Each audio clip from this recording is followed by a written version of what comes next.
আলাইকুম। আজকে আপনাদের দেখাবো সিম, আলু, মসুরি ডালের বড়া আর টমেটো দিয়ে কই মাছের ঝোল তরকারি। কই মাছগুলো আমি লবণ আর এক চিমটি লেবু রস দিয়ে মাছটি ভালো করে দিয়ে নিই,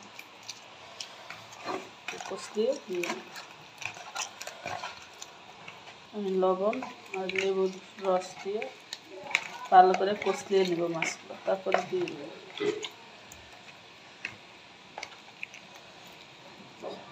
মাছগুলো আমি দিয়ে নিব। ফ্রাই প্যানে সরিষার তেল দিয়ে দিব।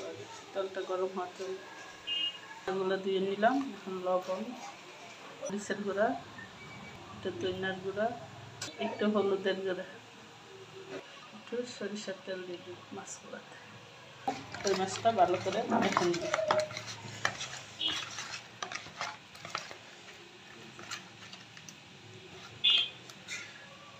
সরিষার তেলটা গরম হয়ে গেছে, এখন মাছটা দিয়ে দিব।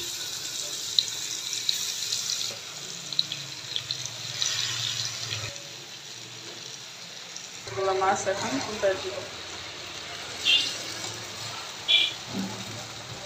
এগুলো আমার ভাজা হয়ে গেছে, এখন আমি মাছ ভাজার এই মশলায় ডালের বড়াগুলো মেখে ভেজে নিব।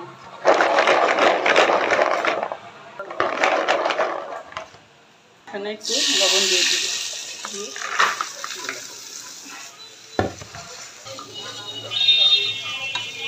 ভালো করে লাল লাল করে ভেজে নেব।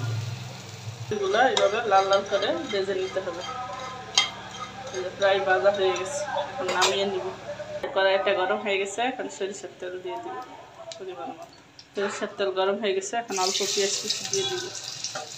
দিয়ে পেঁয়াজ কুচিটি হালকা ভাজা নিব। আমার হালকা ভাজা হয়ে গেছে, দিয়ে দিব পরিমাণ মতো পাখি দিয়ে দিলাম পরিমাণ মতো, পাখি দিয়ে দিলাম পরিমাণ মতো, দিয়ে দিলাম পরিমাণ মতো। একটু গরম পানি দিব। ভিতরে টমেটোগুলো দিয়ে দিব।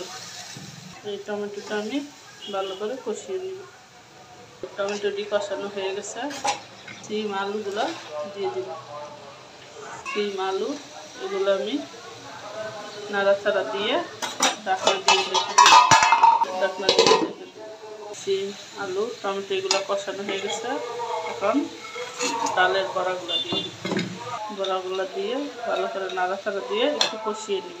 কষানো হয়ে গেছে, এখন পানি দিয়ে দিই, গরম পানি পরিমাণে।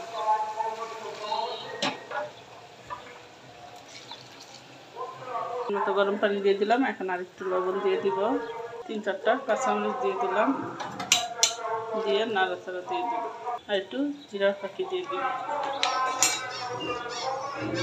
বলক এসে বসে, এখন ভাজা মাছগুলো দিয়ে দিব।